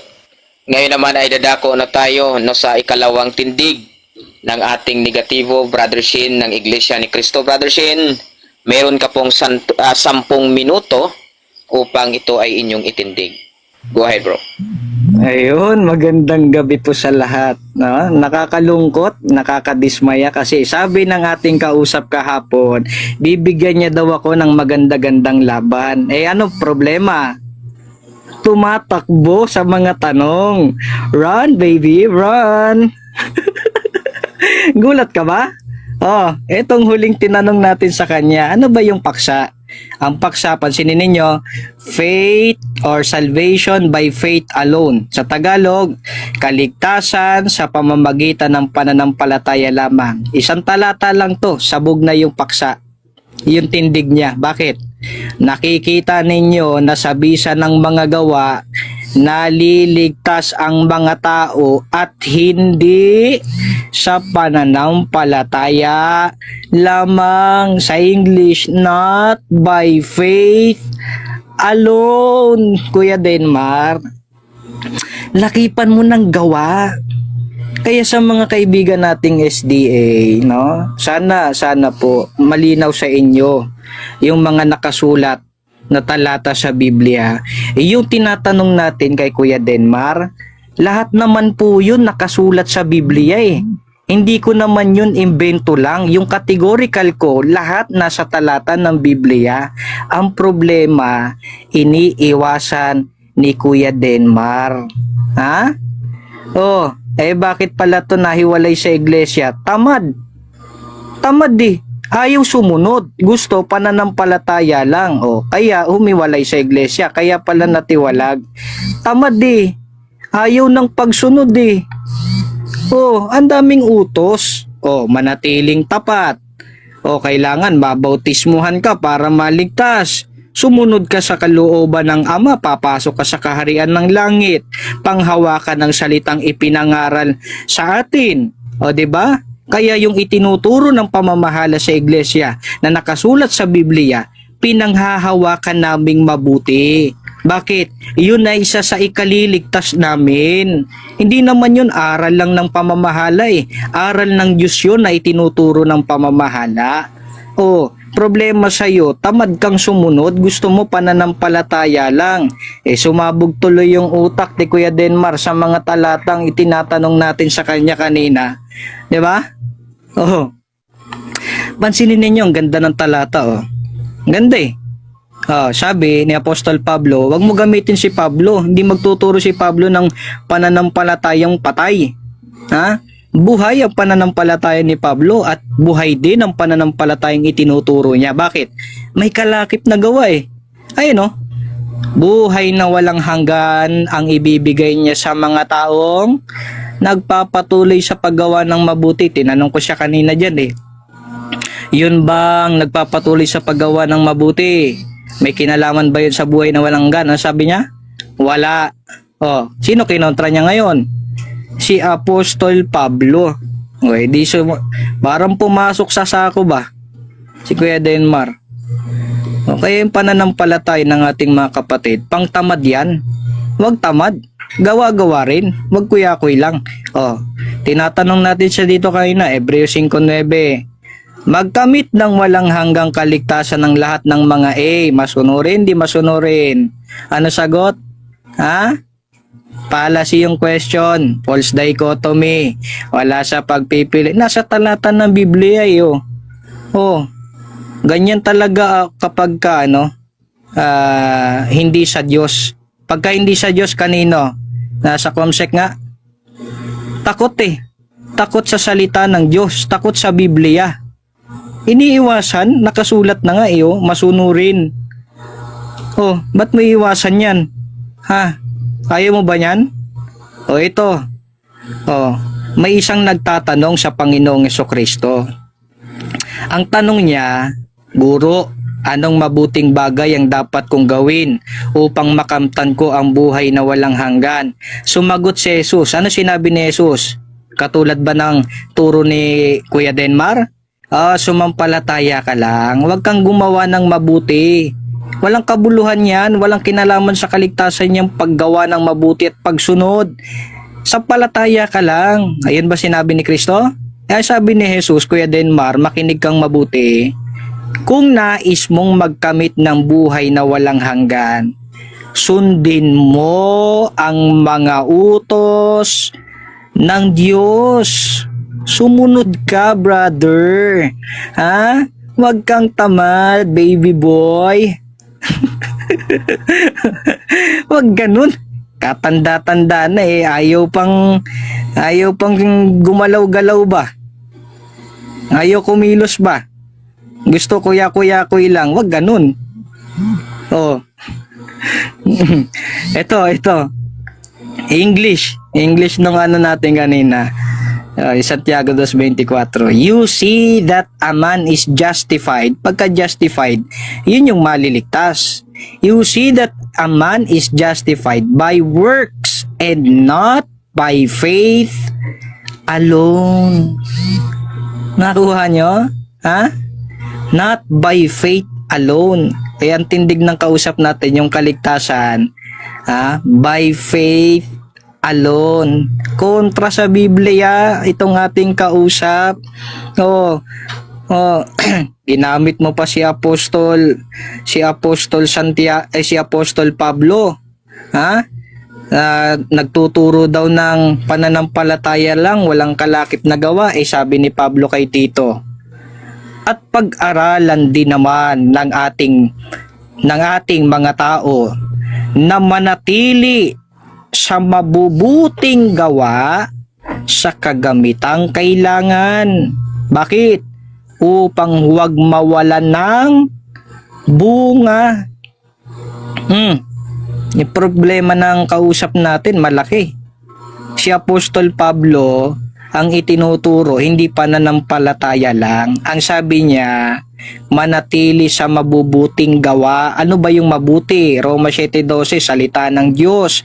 Kailangan yon. Bakit daw kailangan? Upang huwag mawalan ng bunga. Ano sama? Ano sama kapag ka nawalan ng bunga?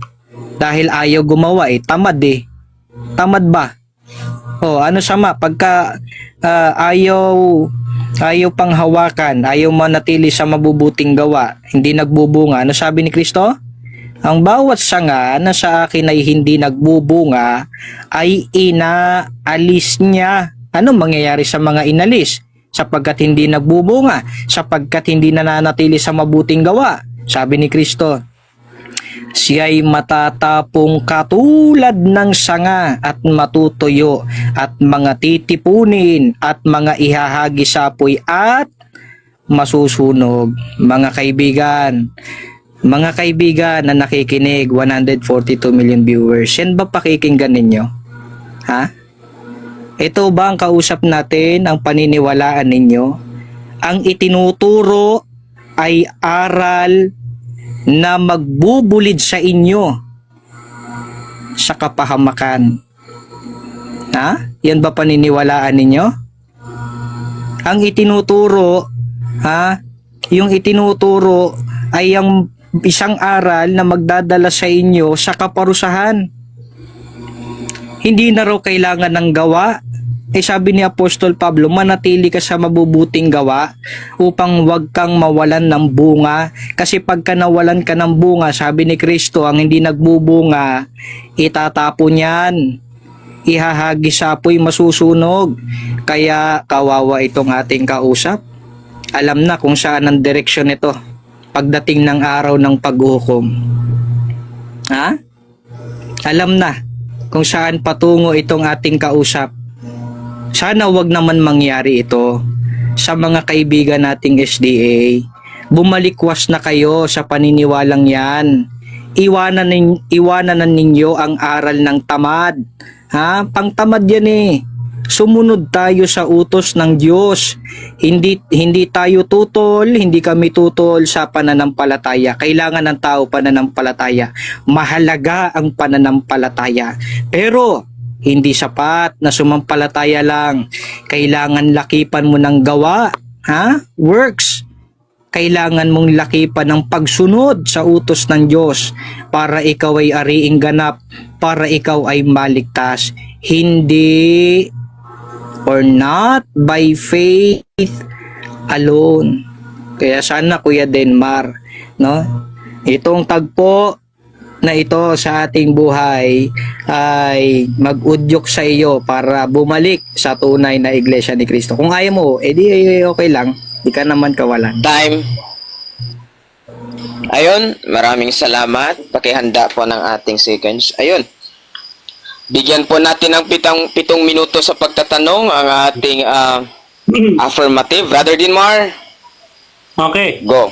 Unang tanong, yung paggawa mo ba ay gumagawa ka dahil nananampalataya ka? Yes or no?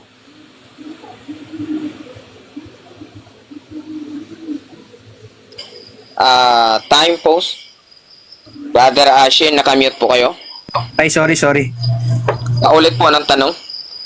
Uulitin ko wag mong i-ano yung oras, Mr. Moderator Ulitin ko yung tanong.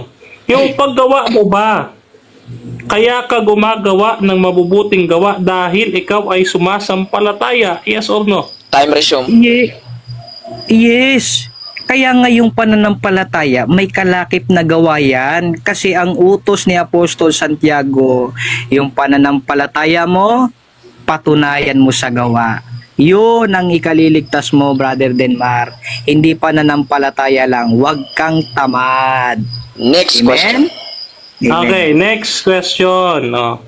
So, dahil inaamin mo na ikaw ay gumagawa ng mabubuting gawa dahil ikaw ay sumasampalataya, so tinatanggap mo na ngayon na ang mabubuting gawa ay bunga ng pananampalataya base sa Juan 15 na binasa mo kanina.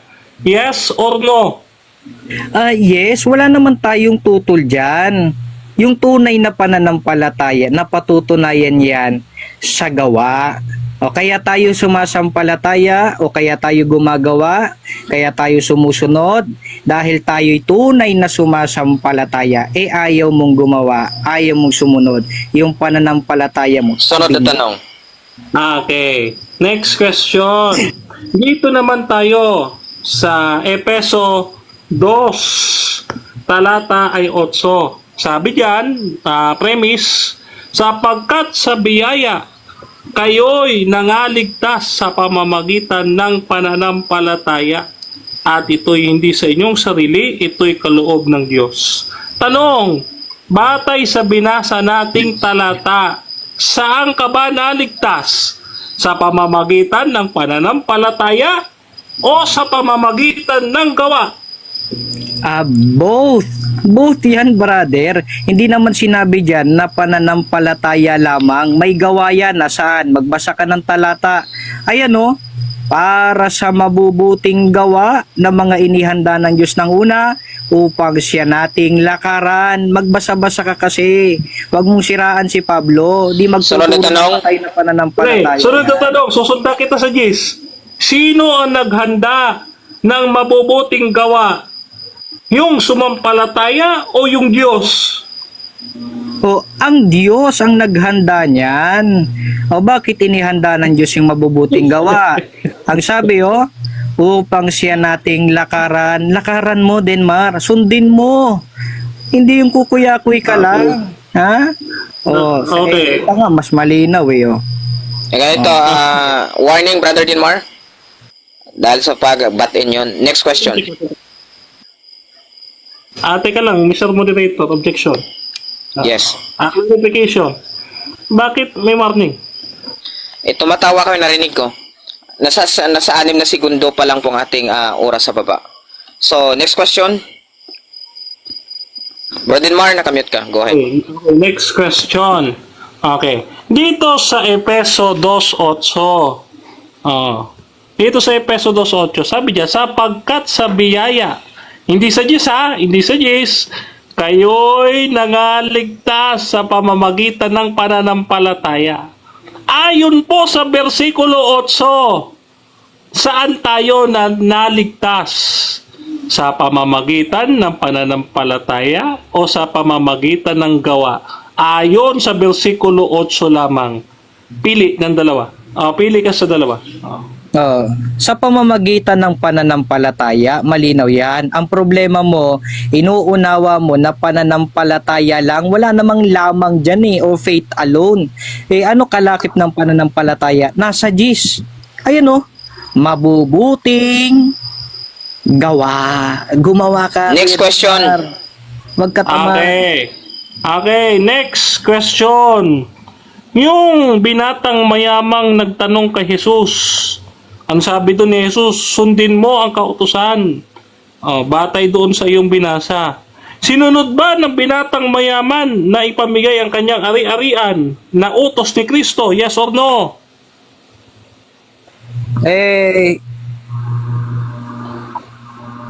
Hello. Hindi sinunod niya yon, pero ang utos Objection. ng Panginoong Jesucristo, Moderator's time. Objection. Okay, pakipost ating Mr. time. Sige po. Moderator, ang rules natin, dapat ang unang marinig sa kanya, ang categorical bago magpaliwanag. Yes or no muna? Okay, so bali ang objection mo, yung categorical na pinagpipilian at kailangan una yun marinig, Brother Dinmar, no? Okay, counter objection, Brother Shin? wala akong counter objection. Sige. Sige. So ganito bro, ipaulit ko yung tanong, then sagutin po nyo. Brother Dinmar, paulit ng tanong. Okay, ulitin ko. Yung lalaking binata o yung mayaman na nakausap ni Jesus, sumunod ba sa utos na ipamigay ang kanyang ari-arian? Yes or no? Sagot ko, none of the above. Kasi hindi naman ang pinag-uusapan kung sumunod ba yun o hindi. Ang pinag-uusapan, utos ni Kristo, kung nais mong magkamit ng buhay na walang Next question. sundin mo ang Next question. utos. Okay, next question. Ang tanong ko, ikaw ba nagpabautismo ka sa Iglesia ni Kristo dahil ikaw ay sumasampalataya? Yes or no? Yes, at yung pananampalataya ko, nilakipan ko ng gawa. Sumunod ako. At ang isa sa gawa, nagpabautismo ako, kaya ako ay may buhay na walang hanggan. Ikaw, tamad ka. Wala kang buhay na walang hanggan. Ha? Next question. Okay. Sunod na Next tanong. question. Kaya ka ba nakikinig at sumusunod kay Eduardo Manalo dahil nananampalataya ka? Yes or no? Yes. Yes naman. At ang sinusunod kong aral na itinuro ng kapatid na Eduardo Manalo ay aral ng Diyos na nakasulat sa Biblia. Dapat kasing sundin yung aral at utos ng Diyos eh. Hindi ka tatamad-tamad lang. Huwag tamad, Kuya Denmar. Next question. Sa madaling salita, nauna na manampalataya ka muna bago ka makinig at sumunod. Yes or no? No. Kasi katulad ng presentation ko kanina, kung nakikinig ka, yung pananampalataya pa lang nagsisimula sa pakikinig. Yung pakikinig, gawa na yon, di ba? Pagsunod na yon. Di sako ka ngayon, wag tamad, galaw-galaw, baka pumanaw. Sunod na tanong. Next question. Ikaw ba sumusunod ka kay Eduardo Manalo na inyong pamamahala para ikaw ay pumunta sa bayang banal at ikaw ay maligtas at manatiling ligtas? Yes or no? Yes, sumusunod kami sa pamamahala. Bakit? Bakit kami sumusunod sa pamamahala? Ha? Colosas 1:25 na ako'y ginawang ministro nito ayon sa pamamahala. Bakit? Upang maipahayag ang salita ng Diyos. Yung itinuturo ng pamamahala, salita ng Diyos yan. Time na po. Kaliligtas mo yan. Time na po. Ayun, so maraming salamat sa huling tanungan at sagutan. So ang mangyayari po ngayon ay traditional platform pa rin, no? Ang pamaraan natin, kung sino po yung nauna kanina ay siyang mahuhuli at ang mahuhuli ay siyang mauuna. So ngayon ay dahil nga po ang ating affirmative ay si Brother Denmar at ang ating negative ay si Brother Shen. So si Brother Shen ang mauuna. Brother Shen, meron ka pong 5 minuto. 5 minuto ba conclusion? 5 minuto, bro. Okay. Brother Shen, go ahead. Ayun, mga kaibigan at sa lahat ng mga kapatid namin dyan sa Iglesia ni Cristo, salamat po sa inyong pakikinig at kitang-kita naman kung paano nahayag ang tunay na aral na atin pong itinindig sa pagkakataong ito. No? Wala eh. Ganon talaga, mahirap talagang ipagtanggol yung maling aral o doktrina. Ano kahayagang mali? Tumakbo si Kuya Denmar, naiwan yung tsinelas. Di ba? Halos lahat ng tinanong natin sa kanya sa second cross-examine, tinakbuhan niya. Naiwan pa yung tsinelas, baka nakatapak pa ng etsyas. Kawawa man, wag kasing tamad. Galaw-galaw, baka pumanaw. Ha? O, balikan natin yung presentation natin kanina, alang-alang sa ating conclusion. Wag natin sasabihin na pananampalataya lang at walang kalakip na gawa. Bakit? Buksan natin yung yung camera. May utos eh. Ang utos ni Kristo para makapasok ka sa kaharian ng langit, sumunod sa kalooban ng Ama. Ano pa? Panghawakan ng salitang ipinangaral, maliligtas ka. Ano pa? Ha? Dito. Sabi, sino mang sumasampalataya at mabautismuhan, maliligtas. Manatiling tapat hanggang wakas ay siyang maliligtas. Hindi sasampalataya ka lang.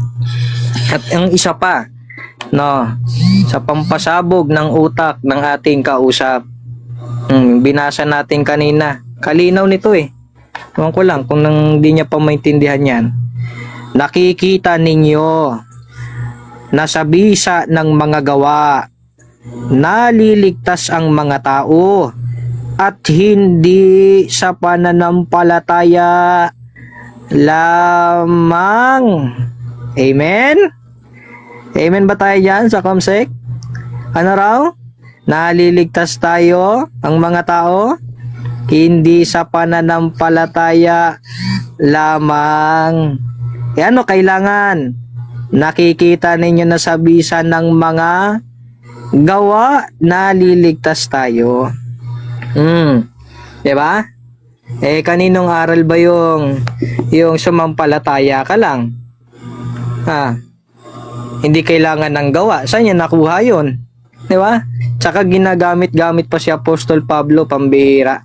Hindi magtuturo si Pablo ng aral na patay, ng aral na baog. Baog yan yung aral na yan Patay yan Ba't mo paniniwalaan yan? Sabi gayon din naman ang pananampalataya na walang mga gawa. Ano yan? Patay. Kaya itong kausap natin, bagamat buhay, patay. Diba? Buhay pa pero patay na Bakit? Pananampalataya lang, walang gawa. Kaya pala hindi na makagawa tong mga kausap natin, patay. Patay Diba? Gawa-gawa rin kasi. Hindi yung pantamad. Sino ba kauri nito? Ng kausap natin. Patandaan ninyo sa Biblia, kahit yung Diablo sa 19 nga sumasampalataya rin yan. Diba? Yung mga demonyo sumasampalataya. Ibig sabihin, ligtas din yan. Kaya sama-sama kayo pagdating ng araw ng paghukom. Amen tayo dyan. Kahit isa pa, tandaan ninyo, mga kaibigan naming mga SDA, sana tumatak ito sa inyong isipan. Huwag kayong padadaya sa kasinungalingan ng ating kausap. Hindi sapat na sumampalataya lang. Lakipan mo ng gawa. Bumangon ka, kapatid. Ikilos at igalaw mo yung katawan mo. Sumunod ka sa utos ng Diyos. Huwag kang tamad. Ika nga, galaw-galaw. Baka pumanaw. Amen? Amen. Time. So ayun, maraming salamat sa iyong conclusion, Brother Shane. Ngayon naman idadako tayo sa magiging conclusion ng ating affirmative. Brother Dinmar, meron ka rin 5 minuto, bro. Sige. Okay, ayan. Magandang gabi ulit sa ating lahat, mga kapatid. Ngayon, sa ating konklusyon, mga kapatid, makikita ninyo ang ating layunin ay kasang-ayon sa layunin ng ating Panginoon na panawagan sa bawat isa sa atin, na tayo'y sumagot sa tanong ng may kaayusan at may paggalang katulad kay Kristo. Di gaya ng iba, mga kapatid, ang pakikipagdebate hindi kinakitaan ng Espiritu ni Kristo. Kaya po ang layunin po namin ay hindi manghamak, mga kapatid, kundi ibahagi ho sa inyo ang kagandahang loob ng ating Panginoon na kayo din, mga kapatid. Dalangin namin na kayo'y maligtas. Dahil mga kapatid, mismo ang ating kausap ang nagsabi na ang mabubuting gawa ay bunga lamang ng pananampalataya. Pinatunayan niya dyan sa John chapter 15. Na ang mabubuting gawa ay bunga lamang ng pananampalataya. Diyan po, mga kapatid, ina-affirm ng negative at sinasang-ayunan niya ang afirmatibo sa aking inilatag kanina sa rebuttal. Siya mismo, mga kapatid, ang nagtatayo nung aking itinatayong poste. Inihampas niya pa sa ulo niya. Pasensya na kayo sa salita, mga kapatid. Ngayon, dito, mga kapatid, ay inaamin ng ating kaibigan na siya ay susunod, magpapasakop at makikinig sa kanilang pamamahala si Ka Eduardo Manalo para manatiling ligtas. Ano sabi niya kanina? Yes, nakakalungkot. Wala po sa Bibliyang ganon. Ang kaligtasan, mga kapatid, wala kay Felix Manalo, wala kay Eranio at Eduardo Manalo, at lalong-lalo na wala kay Angelo Manalo na magiging tagapamahalang pangkalahatan nila sa susunod na kapanahunan. Na kanino ang kaligtasan? Gawa 4:12. At sa kanino mang iba, walang kaligtasan, sapagkat walang ibang pangalan sa silong ng langit na ibinigay sa sukat na nating ikaliligtas. Yan ay sa pangalan ng ating Panginoong Hesukristo. Kaya dito, mga kapatid, ay nananawagan ang Panginoon sa pamamagitan ng kanyang salita na ang sino mang sumampalataya, sabi dito sa talata, gayon na lamang ang pagsinta ng Diyos sa sanglibutan na ibinigay niya ang kanyang bugtong na anak upang ang sino mang sumampalataya ay huwag mapahamak kundi magkaroon ng buhay na walang hanggan. Kaya ho, mga kapatid, nananawagan kami kayo ay tumanggap sa ating Panginoon. Sa panahon ngayon, mga kapatid, na marami ng lindol sa iba't ibang mga dako katulad ng sinasabi ng Panginoon sa aklat ng Mateo 24, talatay 7, na magkakalindol sa iba't ibang dako. Ito ang senyales ng muling pagparito ng ating Panginoon. Hindi pa uli ang lahat, mga kapatid. Dalangin namin na kayo ay matuto sa ating ginawang pag-aaral, at maitaas ang ating Panginoon. Kaya dito, mga kapatid, maliwanag ho sa Biblia, ang sagot ng ating kapatid, sapagkat sa biyaya kayo nangaligtas. Anong sagot niya? Sa pamamagitan ng pananampalataya. At ang sabi niya pa, yung mabubuting gawa, ang Diyos ang naghanda, hindi tayo. Sa madaling salita, mga kapatid, pananampalataya pa rin. Kaya, mga kapatid, kayo po'y sumampalataya na si Jesus ay inyong tagapagligtas. Diyos na tagapagligtas na ating hinihintay. Tito Ayun, maraming salamat sa ating dalawang magigiting na debaters. Congrats parehos sa inyo. Siguro hayaan natin yung tao ang magpasya kung alin po yung matibay na itinindig o alin yung hindi matibay at alin pong aral ang kanilang narinig na dapat tanggapin o hindi dapat tanggapin, So ngayon po ay wala na po, tapos na po yung ating debate. Dadako na lang tayo siguro sa pasalamatan natin, o mayroon ba kayong invitation, i-endorse na mga platform na gusto po ninyo naming subaybayan. Siguro mauna na tayo kay Brother Dinmar. Bro Dinmar, meron kang 1 minuto, bro. Okay, yan. Magandang gabi muli sa ating lahat.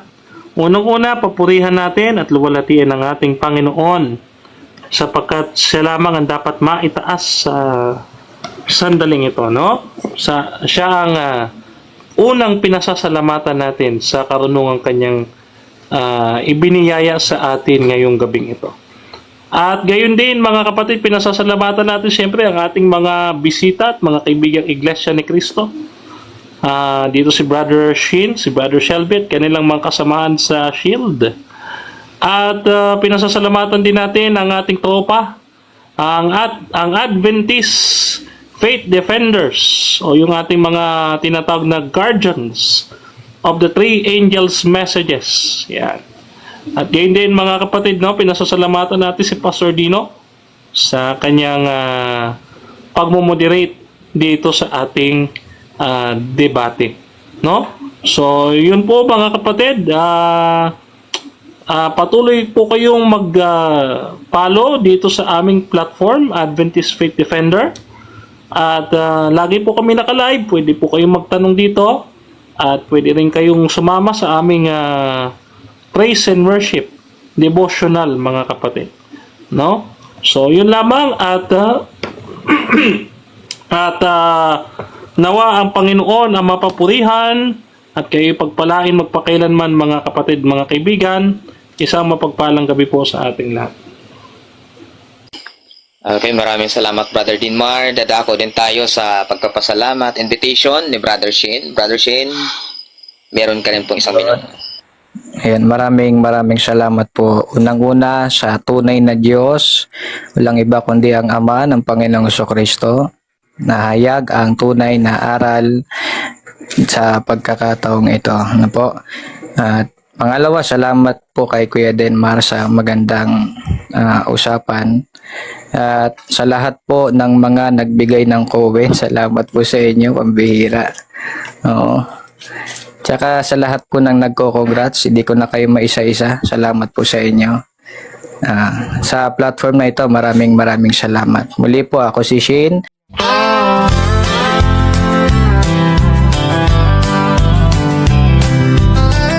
Fernando Baeza Camacho Jr., a name we hold dear, serving God faithfully year after year, a beacon of hope shining ever so bright, guiding us forward with all of His might. We stand by His side, a united stand, fighting for truth across the land. With God as our strength, our spirits will soar. Truth and justice prevail forevermore.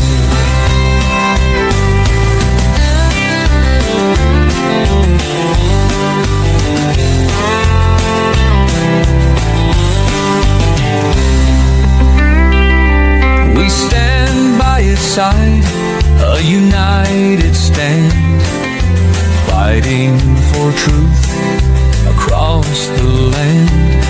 With God as our strength, our spirits will soar. Truth and justice prevail forevermore. We stand by His side, a united stand, fighting for truth across the land. With God as our strength, our spirits will soar. Truth and justice prevail forevermore. We stand by His side, a united stand, fighting for truth across the land. With God as our strength, our spirits will soar. Truth and justice prevail forevermore.